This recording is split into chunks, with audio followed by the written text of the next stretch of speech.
acted like a regular guy. He seemed quiet and sweet, maybe a little too practical sometimes. But Vampire Michael was a whole different, spicy deal. Yeah, she was living in a house with a vampire. And strangely, that was not the weirdest part of her life. Michael blinked the tinges of red away from his blue eyes, ran both hands through his wavy blonde hair, and frowned at Caine. What the hell is your problem? He didn't wait to hear, though. He walked over to the counter and got down one of their mismatched, battered coffee mugs. This one was black with purple Gothic lettering that read, Poison. The cup belonged to their fourth housemate, Eve, but she still hadn't made an appearance this morning. When you sleep later than a vampire, Claire thought, that's probably taking it a little too far.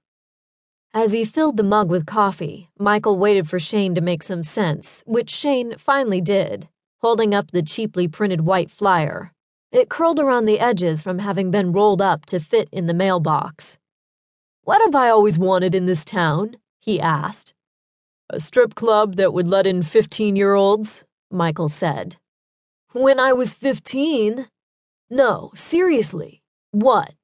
Guns are us. Caine made a harsh buzzer sound. Okay, to be fair, yeah, that's a good alternate answer. But no.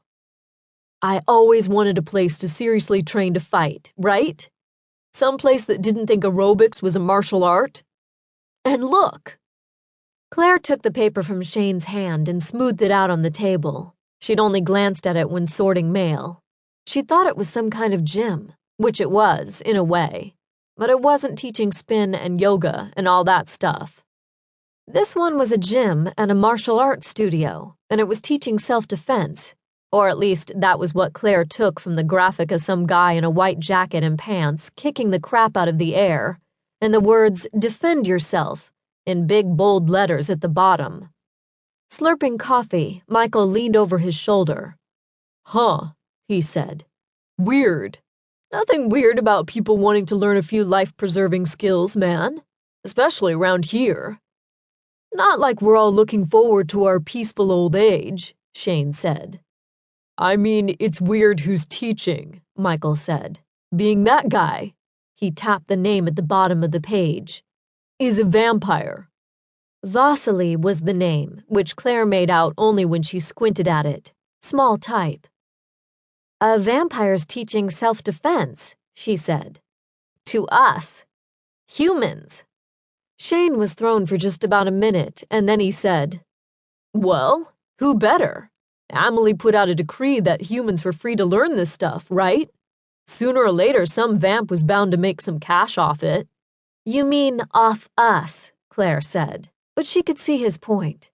A vampire martial arts instructor? That would have to be all kinds of scary or awesome, or both. She wouldn't have gone for it personally.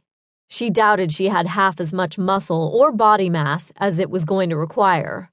But Caine, well, it would be natural for Caine. He was competitive, and he didn't mind taking some punishment as long as he enjoyed the fight. He'd been complaining about the lack of a real gym for a while now.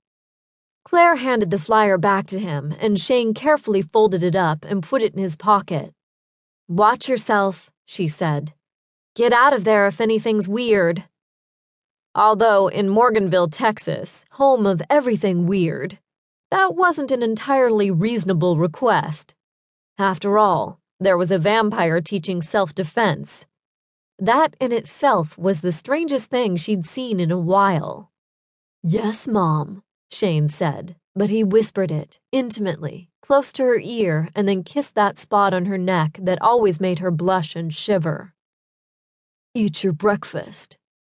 She turned and kissed him full on, just a sweet, swift brush of lips, because he was already moving. And then he did a double take and came back to kiss her again, slower, hotter, better. Michael, sliding into a seat at the kitchen table with his coffee cup, flipped open the thin 4-page Morganville newspaper and said, One of you is supposed to be somewhere right about now. I'm just saying that, not in a dad kind of way.